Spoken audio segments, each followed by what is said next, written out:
This is an amazing place that is filled with tons of old, historic, junked up cars, also some newer ones as well. There's a strange beauty in abandoned vehicles, a haunting charm in their rusted frames and faded paint. Once full of purpose and life, these forgotten machines now rest as silent storytellers of a past era.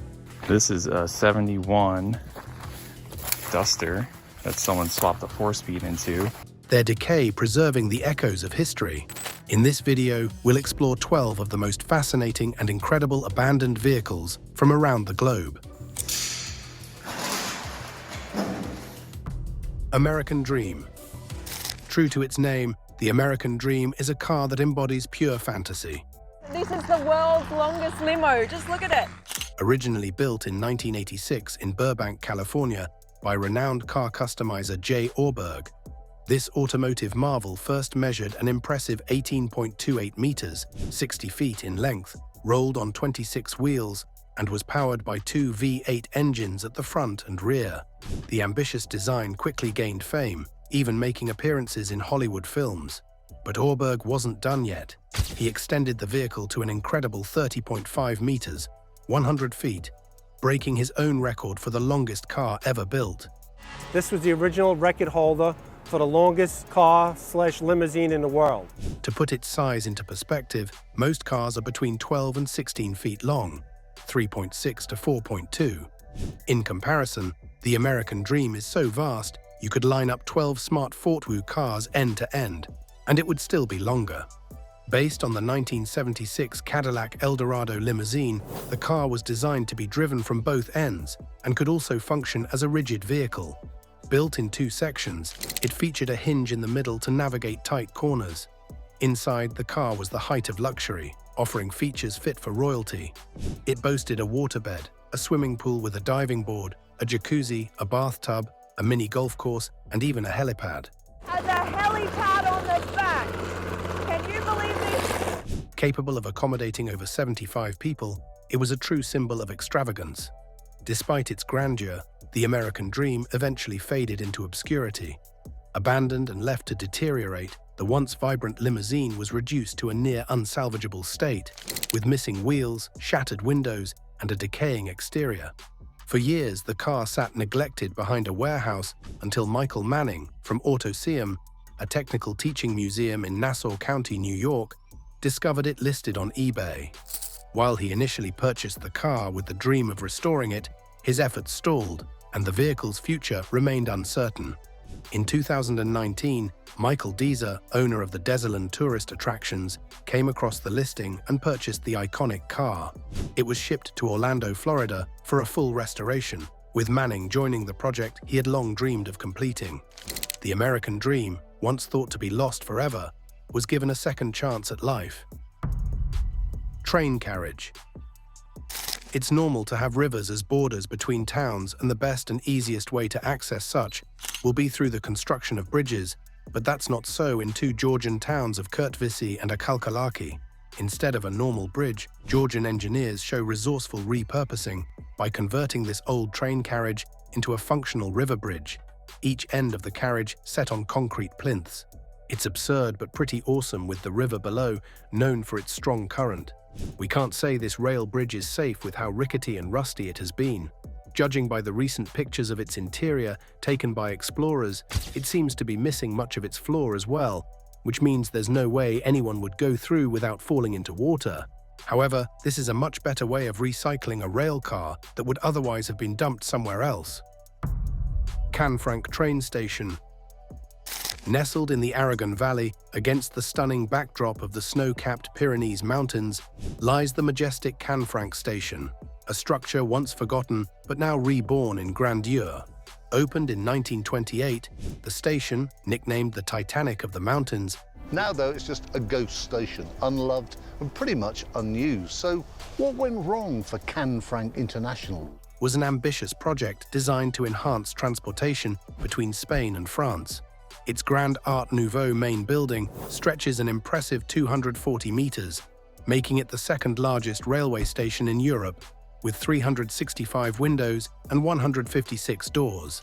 The opening ceremony was attended by King Alfonso III of Spain and Gaston Doumergue, the President of the French Republic, reflecting its significance at the time.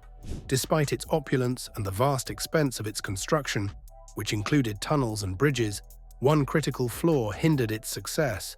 Spain and France used different rail gauges, forcing passengers to switch trains at the border. This logistical issue, compounded by the economic fallout from the Wall Street crash of 1929, meant that the station saw as few as 50 passengers per day in its early years. During the Spanish Civil War, Franco ordered the tunnels on the Spanish side sealed to prevent arms smuggling. However, the station remained operational during World War II, becoming a vital escape route for thousands of Jews and Allied soldiers fleeing to Spain. After the war, the station fell into decline. Its fate was sealed in 1970 when a train derailment destroyed a bridge on the French side of the Pyrenees. French authorities opted not to rebuild, bringing cross-border services to a halt. Over time, the once grand station became overgrown and dilapidated, though it continued to draw occasional tour groups and limited train services from Zaragoza. For decades, the site lay dormant, its grandeur fading into obscurity. However, a new chapter began when plans were set in motion to restore the station and transform it into a luxury hotel. After extensive renovations, the Canfranc station was reborn in January 2023 as an elegant hotel operated by the Barceló Hotel Group, If Canfranc Station, this old station now hotel, blending its historic charm with modern luxury. Triple-decker RV. We all know that Americans love their motorhomes and RVs, so our next vehicle would be the ultimate dream for every American. It is a triple-decker RV with no fewer than 24 wheels. Although it might look unreal, there's nothing fake about it. It's just a creative effort of someone who took pains taking unwanted pieces of other RVs and then cutting and shutting the whole lot together. One thing we can think of is the possibility of dragging this monstrosity down the road just like the American Dream limousine.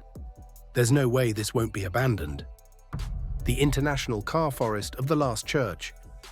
Graffiti, cars, and religion merge in a surreal art installation in the Nevada desert.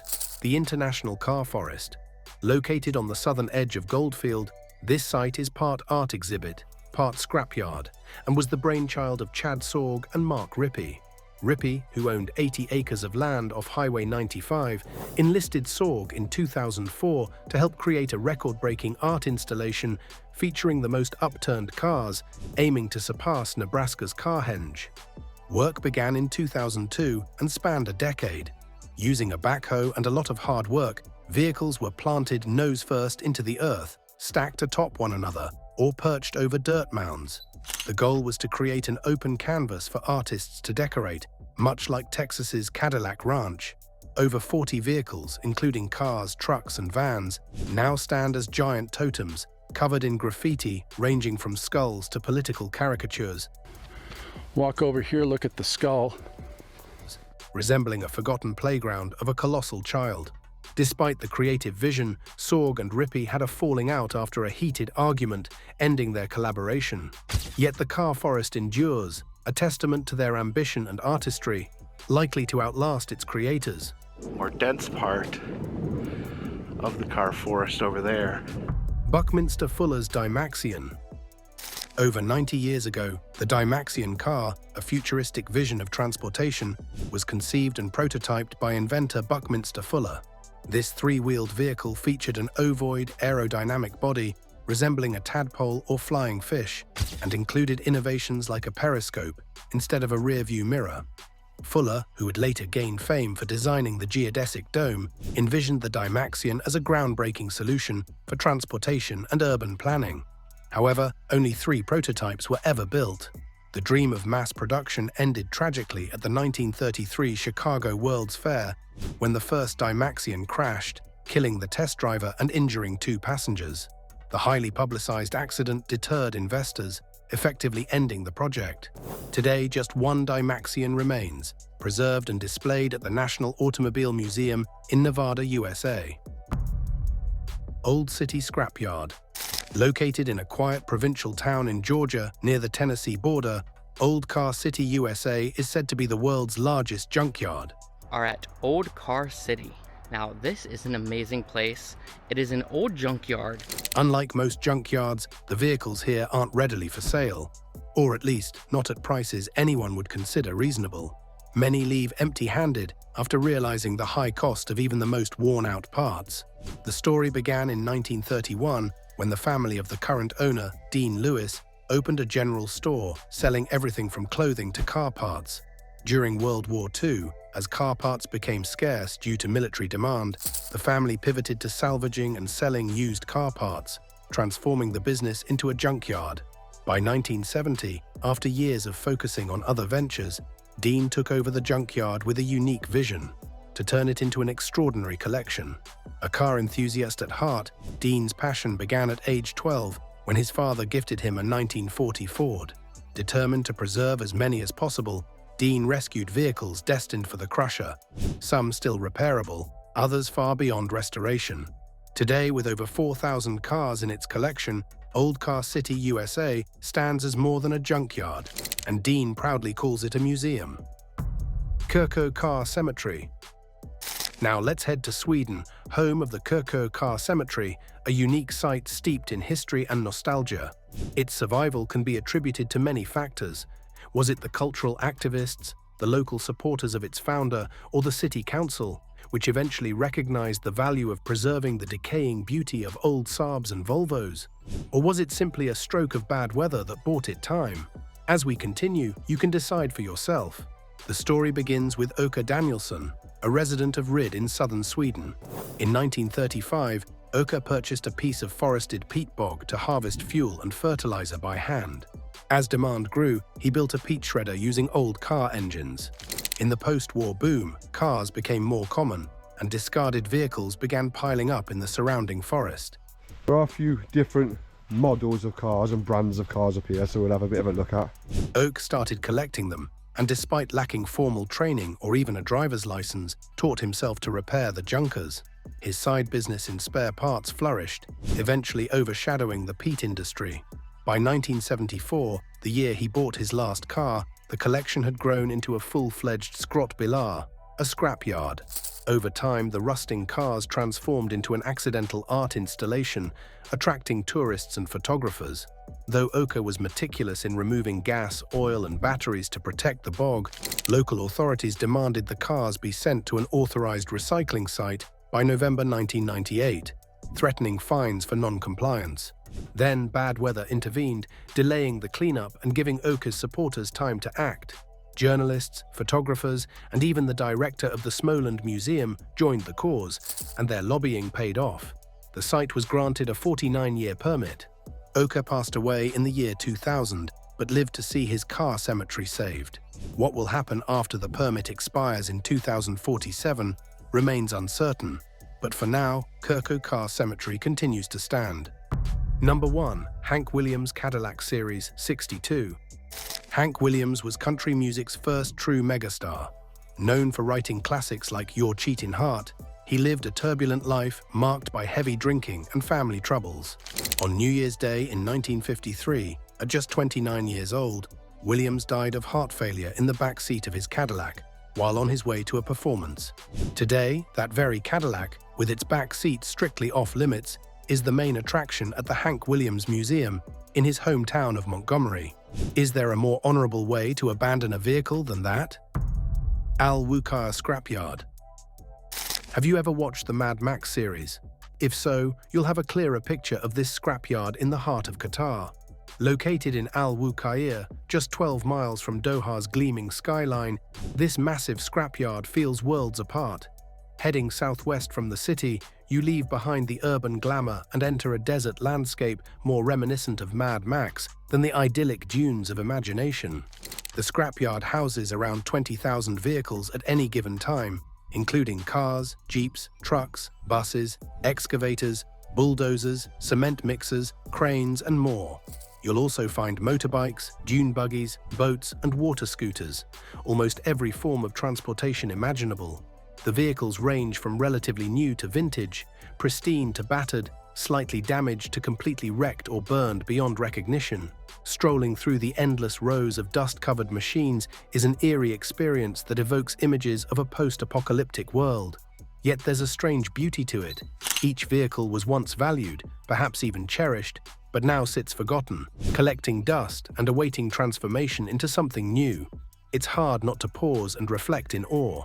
Vehicles typically remain in the scrapyard for about 4 months, while efforts are made to contact their registered owners. If unclaimed, they are usually demolished, compacted, and prepared for recycling, often for use in construction. Vintage vehicles, however, are exempt from this process.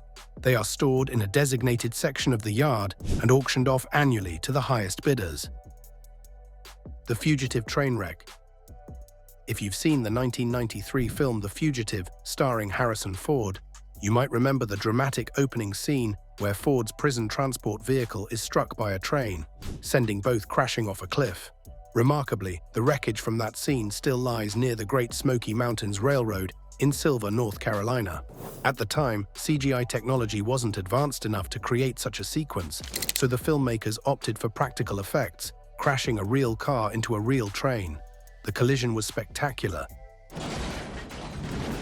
tearing the car in half and derailing the train. While the scene looked incredible on screen, the production team had no further use for the twisted wreckage and left it abandoned at the filming site. Nearly 30 years later, the remnants remain untouched. While some fans of the movie still visit the site, their numbers have dwindled over time. Perhaps it's time for someone to clean up this long-forgotten movie set. Vant Train Yard. If you're a train enthusiast, here's some exciting news. Like car cemeteries, trains also have their own graveyard, though not in America. It's located just outside Budapest, Hungary, at the abandoned Vant Train Yard, also known as the Red Star Train Graveyard. Spanning a vast area, the site is home to over 100 locomotives and train cars, many decaying in old depots, while others rust away in open fields. Among these are rare engines and a few train cars said to have transported prisoners to Auschwitz during the Holocaust. Built in the early 20th century as a repair yard for Hungary's national railway, much of the facility now lies abandoned, with only a small southern section still in use. The remaining grounds include 2 large depots, smaller sheds, and open spaces filled with locomotives and rail cars, ranging from Hungary's pre-Soviet era to more recent relics of the Soviet regime. Some trains were originally brought here for restoration and display in the Budapest Railway Museum, but were left behind and forgotten. The graveyard holds treasures sure to thrill any train enthusiast. Among them are several MAV 424 steam engines, each weighing 137 tons. These engines, once adorned with red stars symbolizing the Soviet era, inspired the yard's nickname. There's also a MAV 301 series engine dating back to 1911. 1914, one of the few remaining examples of its kind. More recent relics from the Soviet era include engines and train cars where old rail tickets from the 1960s can still be found. The train graveyard offers a unique glimpse into history, making it an intriguing alternative to Budapest's usual tourist attractions. However, nature is slowly reclaiming the site, and over time, the trains may be completely swallowed by overgrowth. For now, though, it remains a hauntingly beautiful destination for those with a love of trains and history alike. Thank you for watching, and see you soon in the next video.